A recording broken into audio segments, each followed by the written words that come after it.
Marekani na Israel zimefanya mashambulizi mfululizo ndani ya ardhi ya Iran leo alfajiri, na Tehran nayo kama ilivyosema hapo kabla kwa ingijibu hujuma yoyote ya kijeshi ndani ya ardhi yake imefanya hivyo. Imevurumisha makombora ya masafa na kuilenga Israel na baadaye kambi za jeshi za Marekani kwenye eneo zima la kanda ya Ghuba. Bahrain, Qatar, Kuwait na Umoja wa Falme za Kiarabu zote zimeshuhudia makombora kutoka Iran. Nataka kwa dakika chache zijazo tujikumbushe japo kwa kifupi tu historia na chimbuko la uhasama huo miongo mingi. Marekani na Israel na Iran hazikuwa maadui tangu kuumbwa kwa dunia. Kusema kweli, pande hizo tatu ziliwahi wakati mmoja kuwa na usahibu mkubwa tu.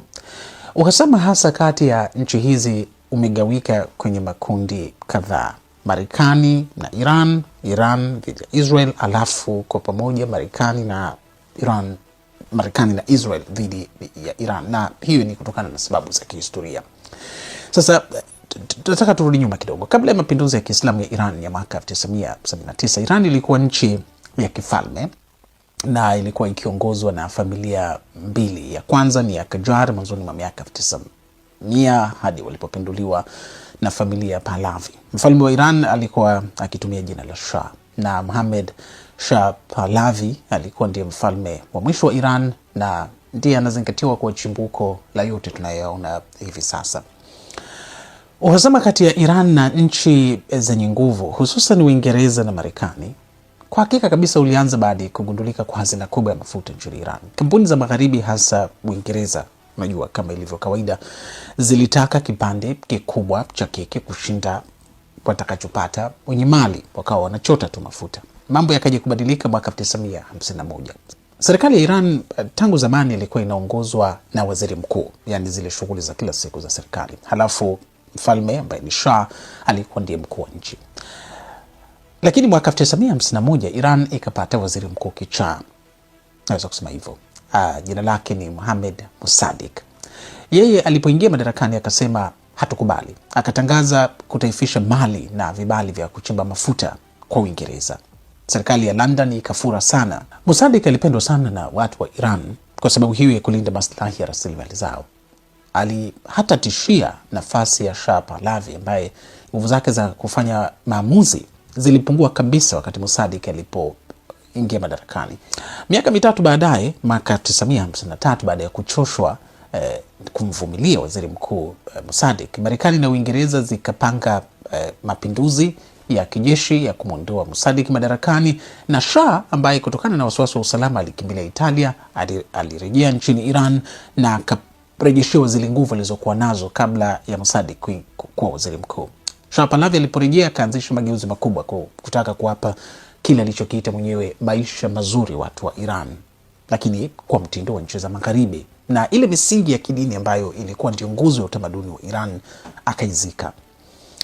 Hilo kwa bahati mbaya liliwaudhi walio wengi nchini Iran, na ukiachilia hilo, utawala wa Shah unatajwa kwamba ulikuwa katili, ulikuwa ukiwaua wakosoaji wake bila huruma.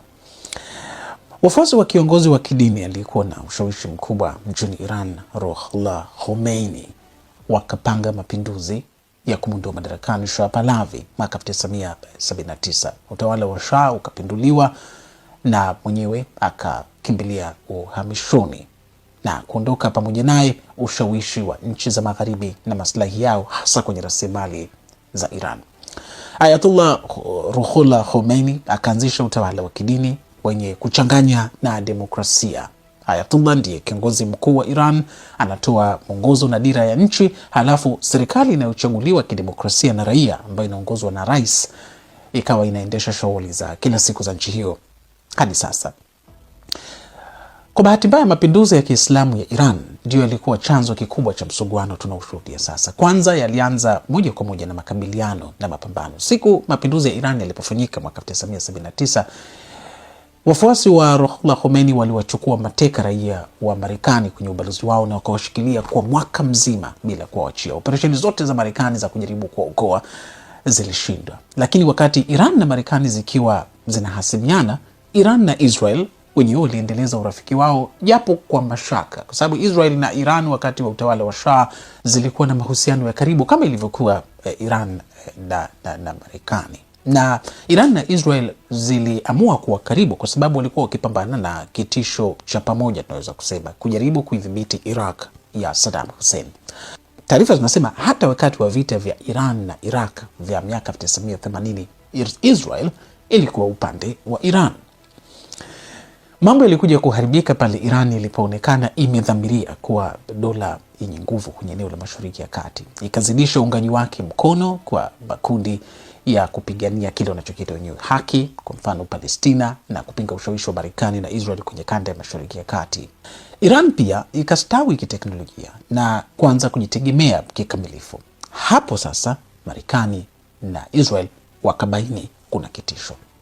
Iran ikaimarisha mradi wake wa kuunda makombora ya masafa ambayo ndio haya tumeyashuhudia leo yanavurumishwa kote kwenye eneo la Mashariki ya Kati, na ikaanza kutoa msaada kwa makundi yanayoipinga Israel na Marekani, mfano wale niliyotaja Hamas na Hezbollah. Nchi za eneo hilo na Israel na Marekani wakaanzisha mpango wa kudhibiti Iran.